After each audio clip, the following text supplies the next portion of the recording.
Cara agar bunga dan juga denda keterlambatan kita itu dihapus. Jadi nanti kita kalau mau bayar pinjol itu tinggal bayar pokoknya aja. Kan jauh lebih ringan ya. Karena selama ini pinjol itu kan yang besar tuh bunga dan juga denda keterlambatannya. Di sini saya mau bahas buat kalian.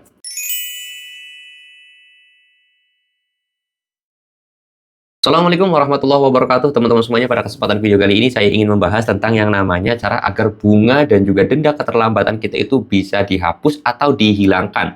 Jadi nanti kalau kita itu mau bayar pinjol terus kita itu pengen yang ringan atau pengen yang kecil, itu kalian bisa bayar pokoknya aja. Karena selama ini kita tahu bahwa bayar di pinjol yang paling besar itu adalah bunganya dan juga denda keterlambatannya. Terus gimana sih Bang caranya biar kita itu bisa bayar pokoknya aja? Nah, di sini saya pengen bahas buat teman-teman semuanya, dan di sini disclaimer ya teman-teman semuanya, karena ini sebenarnya buat teman-teman semuanya yang pengen bayar aja. Kalau misalkan Bang saya pengen galbay 100% seumur hidup, terserah, itu boleh, terserah. Itu terserah kalian lah ya. Tapi di sini saya pengen kasih tahu juga masalah gimana caranya biar kita itu bisa bayar pokoknya aja. Aduh, kelilipan lagi saya ininya.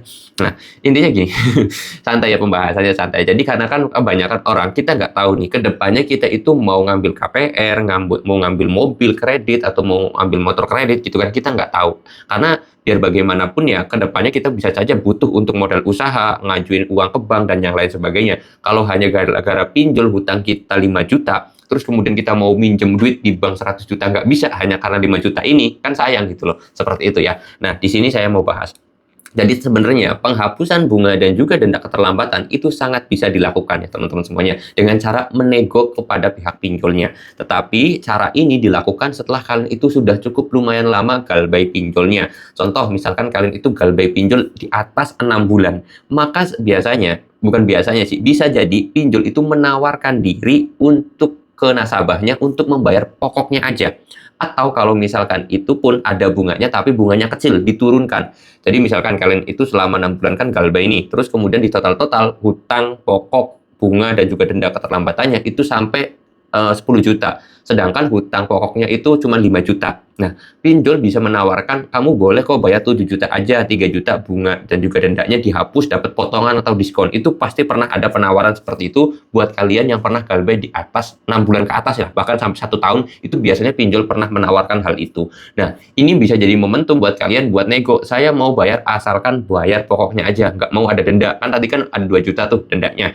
Nah, kita boleh nego untuk sampai bayar pokoknya aja. Itu bisa terjadi ketika kalian itu sedang dalam proses nego terhadap pinjol tersebut. Ini hukum pinjaman itu bisa semua ya teman-teman ya. Baik hukum di perbankan juga diperbolehkan. Kita itu nego, boleh nggak saya minjem uang di bank, bunganya sekian. Nah, itu bisa terjadi kalau pembisnis besar itu biasanya terjadi juga.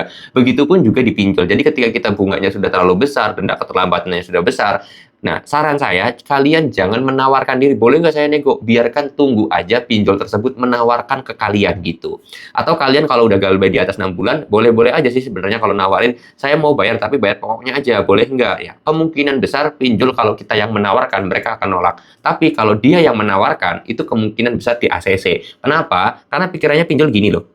Daripada hutang pokok hilang, denda keterlambatan hilang, bunganya juga hilang. Nah, lebih baik uang pokoknya masuk dong daripada rugi-rugi banget kan pinjol. Pikirnya gitu, nih orang udah pasti nih kalau nggak saya ACC dia nggak bakal mau bayar juga. Lebih baik ya udah saya ACC aja, yang penting saya dapat duitnya gitu loh. Seperti itu teman-teman ya konsepnya. Karena ya kalian mungkin punya hutang, ya udah saya punya hutang 500.000, saya kalian ngutangin ke teman lah kasarnya, ngutangin ke teman 500.000, saya nggak punya uang 500.000 cash, saya bayar 100.000 dulu ya, nggak apa-apa, ya nggak apa-apa lah daripada nanti nggak bayar-bayar tuh orang kan gitu.